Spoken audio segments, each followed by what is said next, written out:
베드로, 야고보, 요한이 있고 12제자, 즉 나머지 9명의 제자들이 있습니다. 그리고 그를 따르는 여인들이 있었고 그다음에 그들 중심으로 해서 좀 무리들이 있었습니다. 그리고 20%는 저 반대쪽에서 무슨 말 하는가 하고 귀를 쫑긋하면서 메모해가면서 메시아 예수님을 그 공동체에서 쫓아내버리려고 하고 자신의 기득권 속에서 메시를 배척해버리는 사람들이 있었다는 사람입니다. 구조가 이런 구조 속에서 흘러간다는 사실을 늘 기억을 해야 돼요. 그러다 보니까 때로는 그 선정된 12제자의 무리 속에 들어온 사람도 있었고 아니면 바깥에 있는 사람도 있었고 그렇죠. 그러면 중요한 것은 예수님의 제자는 아니었을 때도 말씀대로 살아가고 믿음으로 살아가는 사람도 이 주변에 있었다는 사실이에요.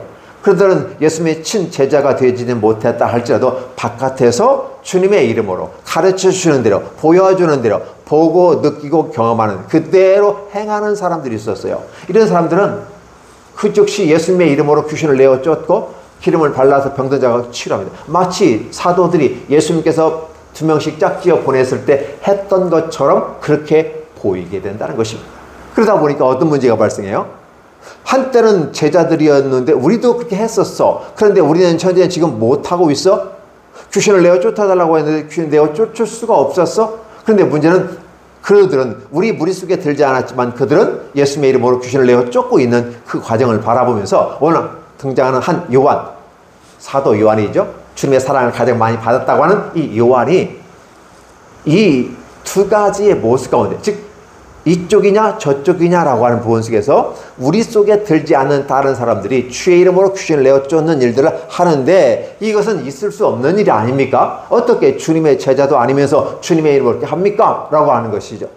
그렇게 함으로써 자신들의 치부, 부끄러움을 다 덮어버리면서 왜? 상대방을 공격하면서 자신을 보호막을 쳐버리는 이러한 모습이 됐죠. 요한조차도 지금 그렇게 얘기합니다. 아, 선생님 말이에요. 주의 이름으로 귀신을 내어 쫓는 자들이 있어요. 그래서 우리가 그것은 합당하지 않다. 예수님의 이름을 사용할 수 있는 것은 우리밖에 없는데 어떻게 당신들이 예수님의 이름으로 귀신을 내어 쫓느냐? 이건 맞지 않지 않느냐라고 흠했습니다. 저 잘했지요? 라는 분위기 속에서 이 얘기를 하게 됩니다. 그런데 예수님은 그래 참 잘했다라고 말하기 앞서서 이렇게 말합니다. 금하지 말라. 아니 지금 잘했다고 칭찬받기를 원하는데 오히려 너희가 금한 것이 잘못됐다는 표현을 가지고 얘기하는 거예요. 금하지 말라. 내 이름을 옳다가 등한 일을 행하고 즉시로 나를 비방할 자가 없느니라. 그래서 우리를 반대하지 않는다면 우리를 위하는 자이기 때문에 같이 가도 된다.